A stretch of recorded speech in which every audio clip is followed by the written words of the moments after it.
Gigawatt जो green नवीनीकरण ऊर्जा है उसकी जो क्षमता है वो हमको खोजना है, ताकि आने वाले समय में हम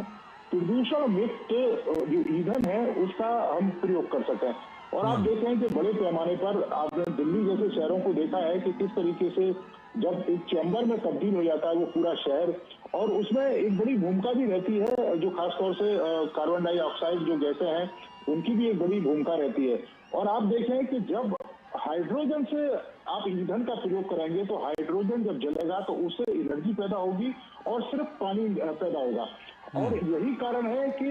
इस परियोजना का बहुत बड़ा महत्व भी है। और आप देखें कि हर साल जब भी ये परियोजना अपने मूर्त रूप में आएगी लाइसेंस, तो हर साल करीब 1 लाख करोड़ रुपए का जो हम फ्यूल आयात करते हैं उससे भी हमें मुक्ति मिलेगी। हम अपने पर्यावरण को सुरक्षित रख पाएंगे, और अगर हमारा पर्यावरण सुरक्षित है तो निश्चित तौर पर हमारे जो लोग हैं वो भी सुरक्षित रहेंगे, स्वस्थ रहेंगे। और बड़े पैमाने पर जो विदेशी मुद्रा हम जो फ्यूल का आयात करते हैं उसमें जो हमें खर्च करनी पड़ती है उससे भी हमें कह सकते हैं कि निजात मिलेगी। तो उस मायने में ये काफी महत्वपूर्ण कह सकते हैं कि प्रोजेक्ट है। और आने वाले समय में धीरे धीरे देश के अलग अलग हिस्सों में भी इस तरह के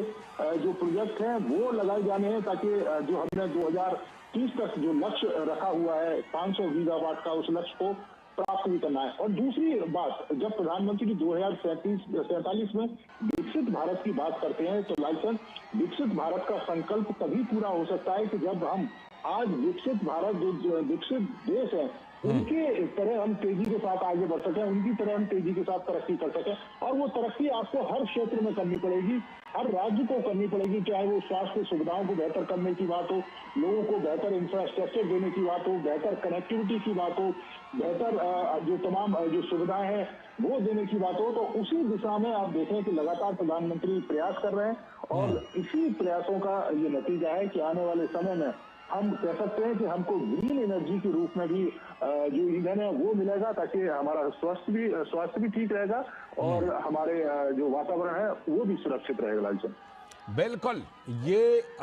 अपने आप में बहुत ही महत्वपूर्ण है ये परियोजना। विनोद जी, जो बात हम कर रहे थे मैसेज की, आमतौर पर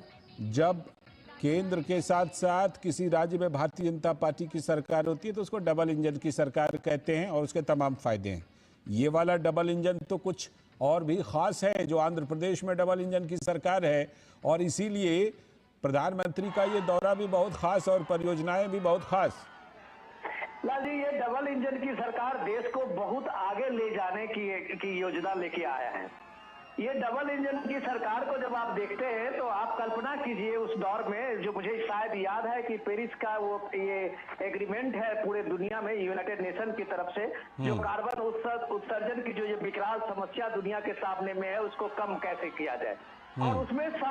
सारी जो जिम्मेदारी थी वो लगभग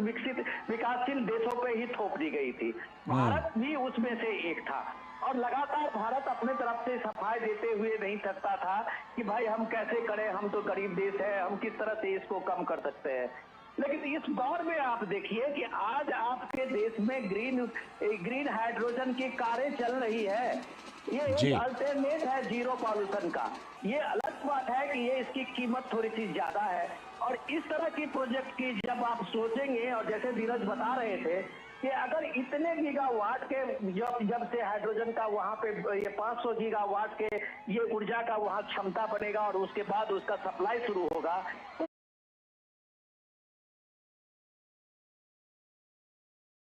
उसके मार्केट वैल्यू से इसका कम होगा। और जब ये कम होगा तो आप सोचिए कि देश में जो एक निर्यात का बड़ा लोड है वो किस तरह से कम होगा। इस तरह से कि आने वाले देश में टाइम में कि देश में किस तरह की एक जो करेंसी की प्रॉब्लम होती थी, करंट अकाउंट की प्रॉब्लम होती थी, वो कैसे एक तरह से खत्म होगा। तो ये सारी चीजों में आज जो विशाखापट्टनम की जो ये रैली आप देख रहे हैं और ये रोड शो देख रहे हैं, वो देश को आज उम्मीदों से भर देने वाला है। पॉलिटिक्स की बात अलग, अगर डेवलपमेंट की बात आप करें तो इस साल में ये सबसे बड़ा क्रांतिकारी डेवलपमेंट प्रोजेक्ट आज की तारीख में बनने जा रहा है। इस प्रोजेक्ट में जो संभावनाएं बढ़ी है, आज जो एग्रीमेंट एनटीपीसी और दूसरे स्टेट की कंपनी और दूसरे कंपनी के होने जा रहा है, वो सिर्फ एम्प्लॉयमेंट को लेके ही नहीं, जो 60-70 हजार जो लोग वहां पे सीधे तौर से रोजगार पाएंगे, ये सबसे बड़ा है कि देश को एक ऊर्जा के क्षेत्र में एक क्रांति का एक मौका दिया है, एक अल्टरनेट दिया है, जिसमें जीरो कार्बन इमिशन का, जिसमें जीरो पॉल्यूशन की गारंटी है। और यह क्रांति अगर कामयाब होती है तो आप कह सकते हैं कि भारत दुनिया के किसी भी देश से एक अग्रणी भूमिका में होगी और भारत ऊर्जा के क्षेत्र में एक हब बन